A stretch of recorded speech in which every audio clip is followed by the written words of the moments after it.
saya punya. Ini titipan. Syukur alhamdulillah saya sempat kaya. Banyaknya orang dari lahir sampai mati miskin. Saya alhamdulillah sempat kaya. Luar biasa. Kalau begini nak pakai perasaan kepala dinas camat, aman, tidak ada stres ketika non job. Ya alhamdulillah. Sudah tomat dulu waktu Pak Hatta. Cuma karena pilkada salah picak kak, ya dikasih pinggir kak. Alhamdulillah, sana ada sempat tomat dapat mobil dinas. Alhamdulillah, banyak nih tuh pegawai tidak dapat. Tenang perasaan. Jangan lagi bilang, ndak ini, ndak sportif. Apa saya? Sudah mina kena kuabala. Sudahlah. Kalau ini kita pakai tenang perasaan. Inna lillahi wa inna ilaihi raji'un. Oh, Nabi Ayub tetap giat beribadah.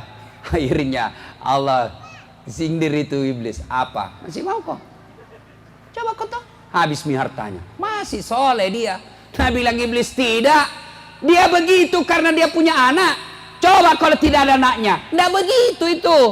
Nabi bilang Tuhan, saya lebih tahu dari kamu. Nabi bilang tidak. Kasih saya waktu untuk menggoda dia. Akhirnya apa? Meninggal anaknya.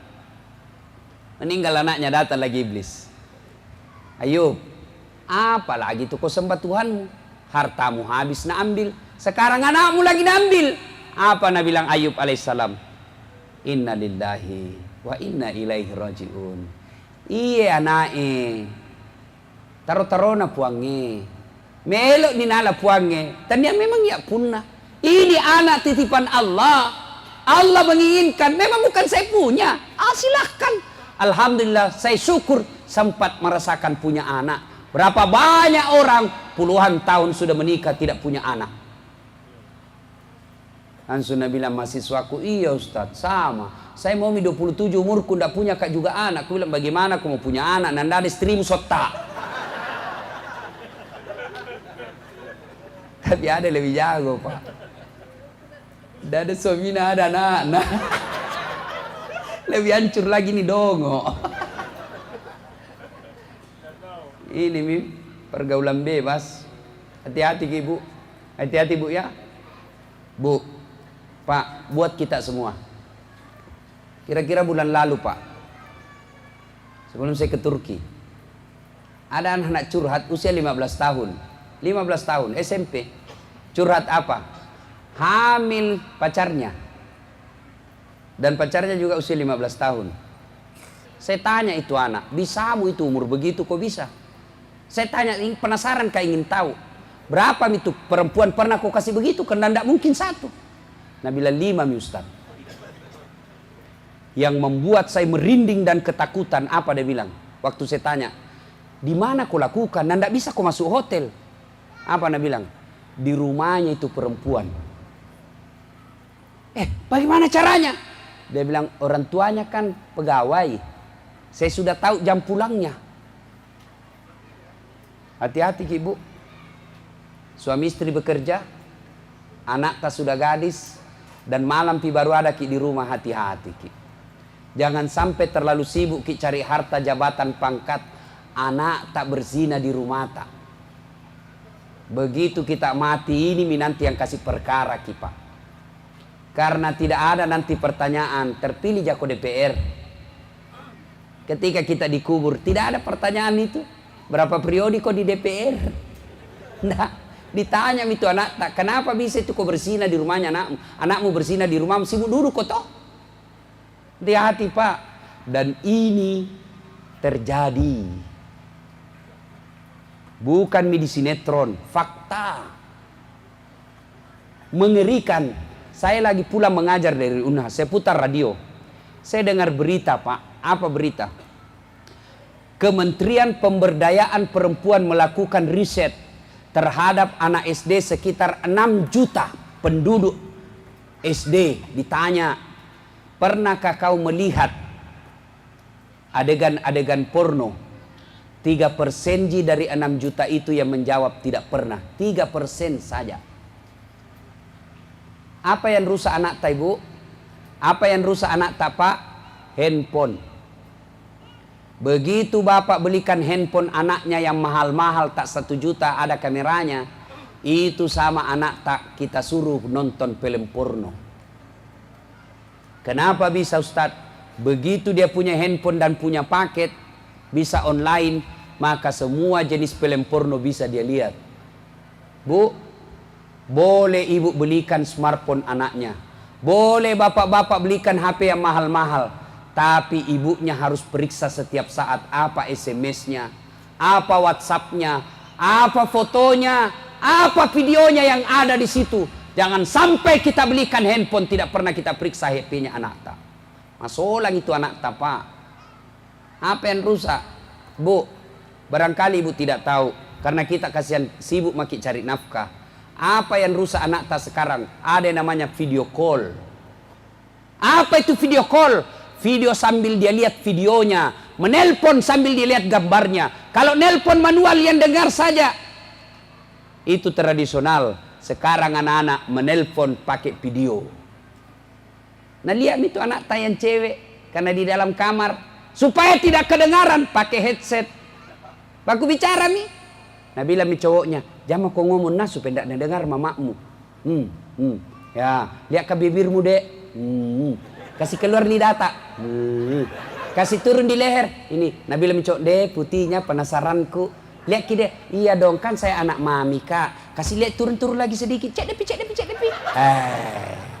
Masolang anak tak nampak guru salah. Hati-hati ibu. Kasihan kak lihat anak-anak sekarang bu. Kasihan. Jangan sampai kita kaya, bagus, rumah tak mewah, tapi anak tadi tiduri orang di rumah tak sendiri. Hati-hati ya. Hati-hati. Ngeri sekarang pergaulannya itu anak-anak pak. Kalau kita yang anak laki-laki, apa yang rusai? Lem pox. Nah campur lem tikus. Sebulan sekalian mau kau campur lem Korea. Nah ndak bisa tak buka mulut nu dong. Belem-belem. Lem tikus pergi na minum. Ya ilaha illallah. Ndak. Nah. Digoda Ayub. Sudahlah, nah ambil mi anakmu. Alhamdulillah sampai kau punya anak. Bilang Tuhan apa? Hebat toh. Luar biasa itu Ayub. Apa dah bilang lagi di iblis? Tidak. Dia begitu karena dia sehat. Coba kalau dia sakit. Apa Nabi bilang? Tuhan, saya lebih tahu dari kau. Silahkan kau coba. Coba lagi. Sakit Nabi Ayub. Sakitnya pak, seluruh anggota tubuhnya dimakan ulat. Sampai detik ini, ilmu medis menunjukkan tidak ada orang yang pernah sakit seperti sakitnya Nabi Ayub. Datang iblis. Ayub, apalagi itu kau sembah Tuhanmu. Nak ambil hartamu, nak ambil anakmu. Sekarang nak kasih sakit kau lagi. Agapi. Apa kata Ayub alaihissalam? Inna lillahi wa inna ilaihi raji'un. Segalanya datang dari Allah. Segalanya akan kembali kepada Allah. Alhamdulillah sempat sehat. Baru kak sebentar sakit ini. Masya Allah. Nabi bilang Tuhan apa? Lihat tahu hebat memang itu hamba aku. Nabi bilang tidak. Dia begitu karena apa? Karena ada orang di sampingnya. Dia bilang tidak. Biar dia sendiri itu memang tong. Datang lagi iblis. Nah hasut lagi itu satu kampung. Usir itu Ayub. Kalau dia ada di kampungmu, nah lele mana kolasana? Usir dia. Datanglah kepala desa. Ayub, maafkan kami. Kami takut dengan penyakitmu. Minta maaf, tinggalkan kampung ini. Akhirnya Ayub alaihissalam diusir dari kampungnya. Tapi Ayub alaihissalam tetap bersabar dan memuji Allah. Nabi bilang Tuhan apa? Hebat tuh. Sendiri itu masih jago. Nabi bilang lagi iblis tidak. Dia bisa begitu. Kenapa? Karena ada istrinya yang rawat. Coba kalau tidak ada istrinya. Nabi bilang pima potensi. Dihasutlah ini istrinya. Akhirnya apa? Terhasut istrinya dan berkata kepada suaminya, Bang, sayangku. Itu istri Nabi itu selalu panggil. Dia bilang, Bang, Anda kan Nabi. Tolong berdoa kepada Allah. Mila doaki kau puangi supaya sauki sembuh penyakit kita. Apa kata Ayub alaihissalam? Sayangku. Oh itu Ayub dan umumnya para nabi romantis sama istrinya pak. Ini bapak-bapak Kalau ngomong kisah misteri tak kita panggil saya Ji. Nah, Nabi lah magilek-gelek Ustaz. Padahal waktu dulu diodo-odo sangin sayang. Hati-hati ki sayang. Batu sayangku, batu sayangku. Itu waktu masih pengantin baru. Sekali na 3 mi anak na bonyok-bonyok mi. Tak tumpuk kaki istri tak apa kita bilang di mana simpang matanu dong. Nabi bilang Ayub alaihissalam, Nabi bilang istrinya berdoa ki supaya sembuh. Anda kan Nabi. Dengar jawabannya Nabi Ayub, Pak. Saya malu berdoa kepada Allah. 81 tahun saya sehat, baru ke 16 tahun sakit. Masa saya mau berdoa? Malu saya. 81 tahun saya sehat, baru 16 tahun saya sakit. Saya malu minta kepada Allah. 16 tahun, Pak. Kita baru 3 hari sakit gigi. Tidak mau api berjamaah. Kenapa? Karena saya yang sakit. Rajin kupi mesin anak kasih sakit. Kenapa? Bukan yang pabotor Tuhan. Coba. Ayub alaihissalam. 16 tahun sakit. Malu berdoa kepada Allah. Akhirnya apa? Istrinya jengkel. Dia bilang, sudah bipale. Urusi alemu. Disuruh kau melodot ya toko. Urusi alemu. Usalaiko. Maka dia Nabi Ayub. Lono pale. Pergi mako. Tapi ingat. Kalau kau pulang nanti ku cambok kau 100 kali. Nah bilang, maafkan saya bang, saya tinggalkan, capek kak urusku. Masya Allah. Ada perempuan begitu di sini? Ada? Begitu pensiun suaminya tidak pernah mina urus. Yang kayak begitu, kasih begitu orang pensiun kok dong. Itu laki-laki kalau pensiun bu, peka sekali perasaannya. Percaya ki, post power syndrome namanya. Sangat peka perasaannya. Sampai-sampai ada majelis taklimku di Makassar bilang begini, Ustadz. Tidak tahu ini kenapa saya pensiun gampang sekali tersinggung. Itu pekerjaanku semenjak pensiun. Pagi-pagi nonton itu baring-baring kok dong. Nonton televisi. Ada itu kucingnya, cucuku itu di sampingku juga baring-baring. Lewat istriku nak tendang itu kucing. Apa ini kucing? Tidur saja kerjanya. Saya tersinggung. Jangan kau dong kasih begitu suami tak, jangan kasihan. Sekali dia lewat lagi di jalan Sungai Sadang. Dia bawa mobil mi kasihan. Lewat, tiba-tiba istrinya anda lihat ada paling panti jompo di sini Pak Dina bilang, mau kau kasih masuk ke panti jompo? Itu kasihan bapak-bapak. Jangan ki, sudah Tommy tawa jadi kepala dinas dulu. Begitu pensiun tetap kita romantis ibu. Jangan mentang-mentang pensiun kita ndak urus mi. Jangan kasihan. Begitu kita lihat suami tak lobe, mulai tidak bisa membedakan mana pembantu mana istri. Tapi hati-hati ibu, ada tuh gitu bapak-bapak biasa modus. Pura-pura nak lupa istrinya. Begitu dia masuk kamar pembantu didapat sama anaknya. Pak, ku lupa, ku kira istri, ku kira mamamu nak.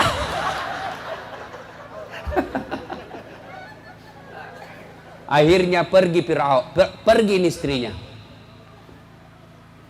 Apakah sepeninggal istrinya Ayub alaihissalam kehilangan kesabaran? Tidak. Ayub alaihissalam lalu berkata tetap, Inna lillahi wa inna ilaihi raji'un. Segalanya datang dari Allah, segalanya kembali kepada Allah. Ayub alaihissalam tidak berkata sembuhkan penyakitku, tapi dia terus bersikir memuji Allah. Lalu seluruh malaikat bertasbih memuji Allah. Luar biasa Ayub alaihissalam. Lalu Allah perintahkan kepada Jibril, Jibril, kau turun datangi Ayub alaihissalam. Perintahkan Ayub, hentakkan kakinya ke pasir dengan izin Allah. Setelah dihentakkan kakinya di pasir, air keluar dari pasir yang dihentakkan itu. Lalu Jibril berkata, Ayub buka bajumu, tempel itu air. Lalu air itu melengket di bajunya Ayub alaihissalam, membasuhi bajunya Ayub. Lalu Jibril berkata, usap ke seluruh tubuhmu yang kena penyakit. Diusapkanlah ke seluruh tubuhnya dengan izin Allah. Sembuh Ayub alaihissalam. Begitu sembuh Ayub alaihissalam mulai berniaga lagi. Sukses usahanya. Makmur kembali hidupnya. Datang lagi istrinya. Bang. Ada panggil kak kasih. Takkan lupa kak kasih. Kasih nah. Ada perempuan begini di lu. Ada? Tidak ada. Ini perempuan soleha semua ini. Oh baik semua kuliah ini. Cantik-cantik. Masya Allah. Tapi itu pina cantik kalau pi pengajian. Kalau mau tidur sama suaminya daster 3 hari tidak ada cuci. Ndak sikat gigi masuk kamar. La ilaha illallah. Bu, tak balik ibu. Justru Nabi jelaskan kalau kau mau tidur pakailah pakaianmu yang terbaik. Praktek memang sebentar ibu. Kalau mau ki tidur bu seksi memang maki. Pakai ki baju renang. Begitu dia pakai baju renang langsung dia bilang suami, astagfirullah, kesurupan kau bu.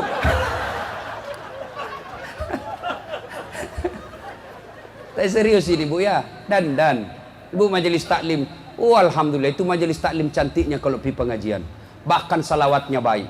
Saya bayangkan ini bu penghuni surga. Andai pulang suaminya, dia dandan cantik-cantik, suaminya ada di sampingnya, lalu dia bersalawat di depan suaminya, berdandan untuk menyenangkan hati suaminya, lalu dia bersalawat menghibur suaminya, insya Allah ibu penghuni surga. Tidak, pulang suami cari nafkah, di kantor dimarahi sama Pak Wakil, di jalan kempes ban mobil, kehujanan, sampai di rumah istri daster tinggi sebelah, kelihatan tali BH, penuh badak pica. Nah bilang suami, astagfirullah, sialku kau don cari nafkah kalau begini. Oh male. Nah bilang suaminya, kasih baik-baik saya itu, kelihatan semua tali BH-mu sama tetangga. Apa Nah bilang istrinya, jangan lihat BH-nya, yang penting rasanya bung.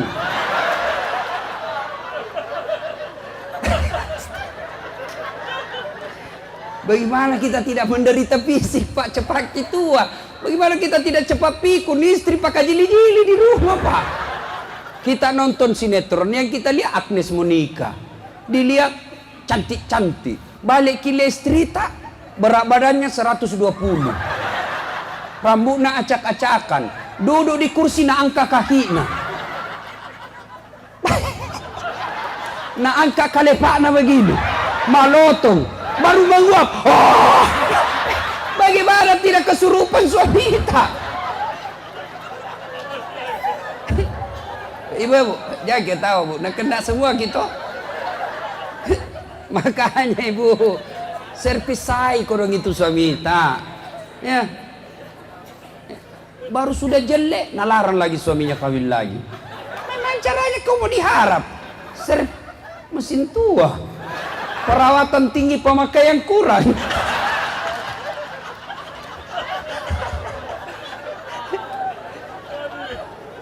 Maka bawalah ini oleh-oleh pulang. Romantis ki bu kalau pulang ki. Baik-baik ki sama suami kita. Masa majelis taklim pengajian tiap bulan ki baru ndak baik akhlak tak sama suami. Perbaiki. Kalau mau ki gampang masuk surga, baik-baik ki sama suami kita. Gampang sekali ki masuk surga itu. Baik ki saja sama suami kita. Insyaallah. Fungsi utama sebenarnya suami itu bukan cari nafkah. Fungsi utama cari nafkah itu fungsi kedua, fungsi keberikut. Fungsi utama suami, mudah-mudahan dengan ridanya suami gampang masuk surga. Karena biar ibu puasa Senin Kamis tapi suami tak kita sakiti perasaannya, tidak bakal masuk surga. Perlu ibu tahu, jangankan yang namanya pergi pengajian, puasa Senin Kamis tanpa izin suami haram. Pengantin baru, anak pesantren, suaminya libur hari Kamis, pulang cepat. Nah bilang puasa, nah bilang talekan no. Pengantin baru, piko puasa, piko laut pito deh, piko laut jadi tu deh. Ah, setengah mati gigi pula. Nah spanin tiba-tiba kau puasa. Oh, itu tidak boleh ibu. Bahkan ibu kalau menolak itu, bergetar arasnya Allah karena ibu menolak ajakan suami. Sekali-kali ibu yang ngajak. Masuk sana aja Ustaz, masih natoan yang kasih. Pacapu-capu mani kasih.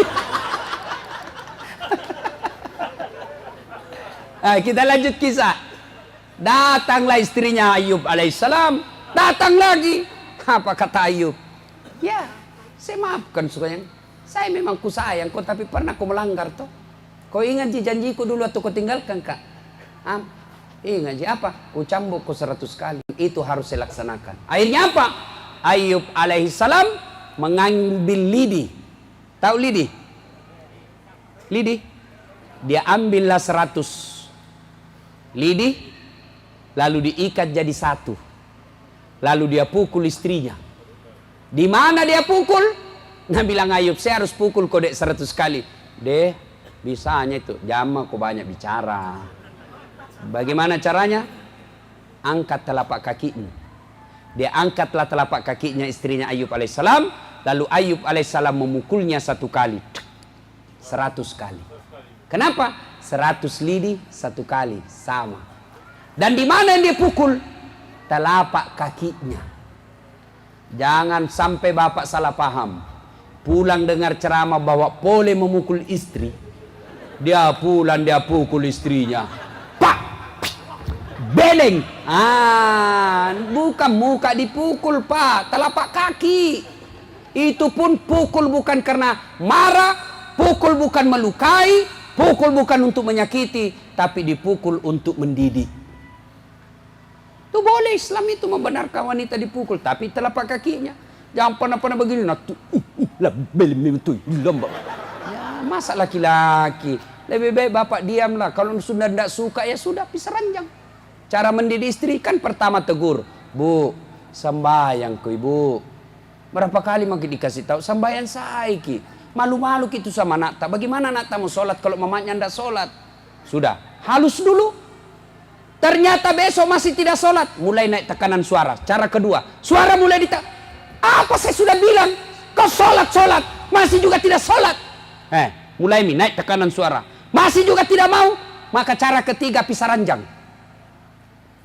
Sudahlah, kau tidur di sebelah, saya tidur di sini. Tapi jangan kau salah, jangan kau marah kalau tiba-tiba ada saya temannya. Mulai itu berpikir, wah, bahaya.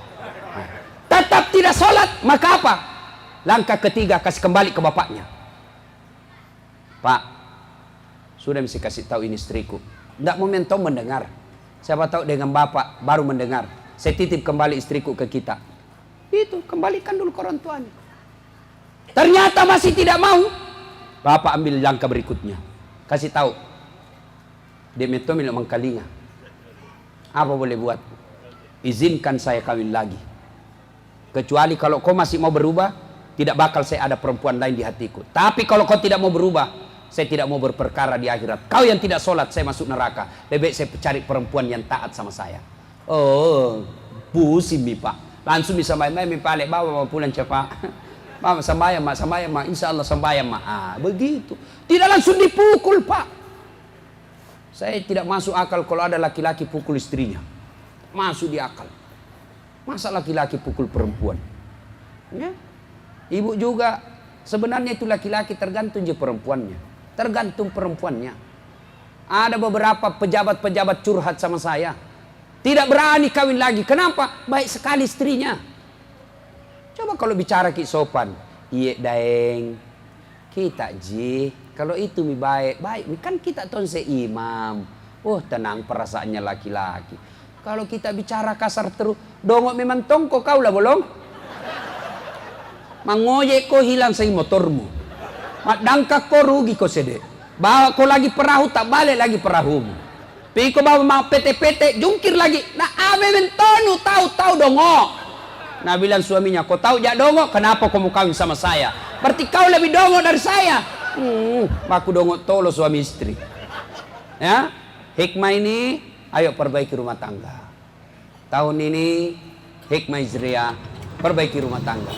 Bagaimana cara memperbaiki rumah tangga? Salah satu adalah kuncinya sabar.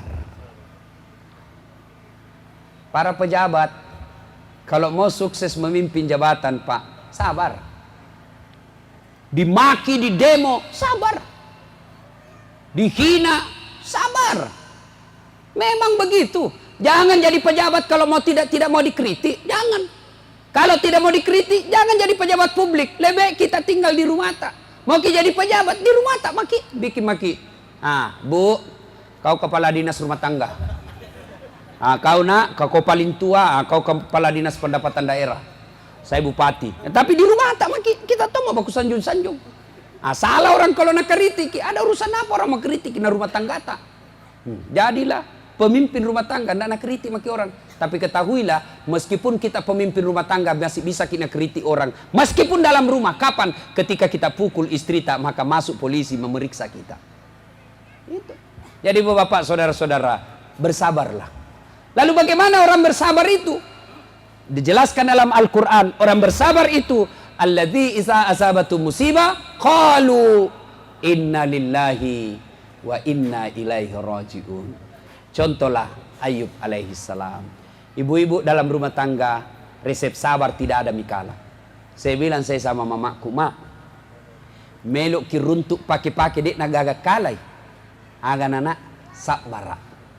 Dek nagaga kalai rusak barai. Tapi mapedi nyawa tak nak. Karena sabar susah, sabar berat. Kenapa bisa berat itu sabar? Karena hadiahnya memang apa? Innallaha ma'as sabirin. Allah bersama orang-orang yang sabar. Bersama dengan Allah. Orang sabar, hadiahnya bersama dengan Allah. Kenapa? Karena sabar itu berat. Kalau sabar tidak berat, hadiahnya bukan bersama Allah. Cukup kipas angin atau setrika. Coba kalau bersama Allah, Pak. Luar biasa kalau kita sudah bersama Allah. Bersama-sama bupati saja senang maki. Coba kalau bapak bersama bupati. Satu mobil sama bupati. Saya pernah satu mobil sama gubernur. Waktu itu masih Amin Sam gubernur. Satu mobil saya, Pak. Duduk di sampingnya. Begitu kumpul jamaah. Ku buka kaca mobilku. Dalam hatiku, lihat kok. Gubernur. Itu baru manusia, kita sudah bangga. Gimana kalau kita bersama dengan Allah? Pasti kemuliaannya lebih tinggi. Dan itu resepnya sangat gampang. Bersabar. Sudah maki habis uang. Sosialisasi 4 bulan. Dijual sawah. Pasang baleho. Sosialisasi kehujanan. Ternyata tidak terpilih. Sabar ki. Nggak ada mikala itu. Sabar ki. Saya dulu Pak, daftar tongat tentara. Waktu tamat SMP, SMA. Daftar ke tentara, mau tongat jadi akabri penerbang. Karena kuliah ada itu, sekampungku akabri kalau pulang Pak banyak tempel-tempel di dadanya. Mau tongat, Bu, dia kalau jalan begini tuh. Pergilah saya daftar dengan harapan menjadi apa? Akabri penerbang. Begitu tes fisik tidak lulus. Kenapa? Ceper. Dah cukup tinggiku. Waktu itu kurang 1 senti. Ada temanku lulus Pak, teman sekelasku. Padahal tidak pernah tinggi nilainya, tidak selalu ku kalah nilainya Pak. Dia lulus akabri kepolisian. Sekarang dia reserse di Sulawesi Barat. Satu bunga-bunga. Reserse, pakai baret merah. Saya sekarang dulu tidak lulus tentara, sekarang saya pakai baret merah. Baret putih. Alhamdulillah Pak, dengan baret putih yang saya pakai ini, keliling dunia Pak, gratis. Kemana-mana dibelikan tiket PP. Dan hebatnya lagi, dengan baret putih yang saya pakai, mulai baret hitam sampai baret merah, ku caramai ko semua. Apa? Jadi kalau sudah maki pasang baleho, nanda terpilih ki, berarti itu yang terbaik. Jangan maki sangka buruk. Tidak ada baiknya itu orang bersangka buruk. Baik sangkalah terus. Orang yang bersangka itu salah satu indikator dia orang-orang yang bersabar. Ibu bapak saudara-saudara sekalian, banyak yang mau saya sampaikan, tapi waktu yang terbatas. 2 mau saja ini cerita Pak. Masih mau ki Pak? Masih mau ki? Insya Allah lain waktu. Ya, insya Allah lain waktu. Saya jujur, sejujur-jujurnya, saya senang sekali datang ke sini karena melihat pejabat kita akur, ya. Pak Wakil Bupati rajin berjamaah, Pak Bupati mengayomi, tahu sebagai pimpinan, luar biasa. Pak Ketua DPRD pun baik, ya alhamdulillah. Ya kalau begini baiknya Pak, insya Allah aman kita, ya insya Allah. Ibu bapak saudara-saudara sekalian, inilah tausiah kita pada taklim kita kali ini. Mudah-mudahan apa yang saya sampaikan kita bawa pulang. Biar saya ceramah di sini 2 jam, kalau kita tidak amalkan, tidak ada gunanya. Jangan sampai seperti di Makassar majelis taklim. Bagusnya itu ceramah. Alhamdulillah. Apa Nabi bilang? Kulupa bi. 2 jam kita ceramah pulang. Apa Nabi bilang? Kulupai. Setengah mati kita ceramah, nah lupa semua yang kita bilang. Ibu bapak saudara-saudara sekalian, kita ulang. Tahun baru banyaklah bertobat. Taubat itu bukan sekadar dosa. Salah satu tujuan taubat itu adalah agar doa cepat dikabulkan Allah. Yang kedua, tingkatkan kesabaran, terutama di tahun politik ini. Banyak-banyak bersabar. Salah satu yang bisa membuat kita masuk penjara ketika kita tidak bersabar dalam memahami dan menerima perbedaan. Kalau kita tidak bersabar dalam menerima perbedaan, maka biasanya kita berujung di penjara. Apa itu yang saya maksud tidak sabar? Dimaki-maki calon tak, tersinggung. Akhirnya apa? Kita berkelahi, orang jadi presiden, kita masuk penjara. Gara-gara apa? Karena Bapak tidak bersabar. Sabar pakaian sebaik-baik pakaian. Innallaha ma'as sabirin. Sesungguhnya Allah bersama dengan orang-orang yang sabar. Inilah tausiah kita, mudah-mudahan ada manfaat. Sebelum kita akhiri, mari kita berdoa kepada Allah Subhanahu wa taala. Mohon izin untuk mengaminkan doa yang kita hajatkan. Sebelum kita berdoa, mari kita kirimkan suratul Fatihah kepada Rasulullah Muhammad sallallahu alaihi wasallam. Khasiat dan keutamaannya kita ikhlaskan untuk pejabat kita yang hadir di tempat ini.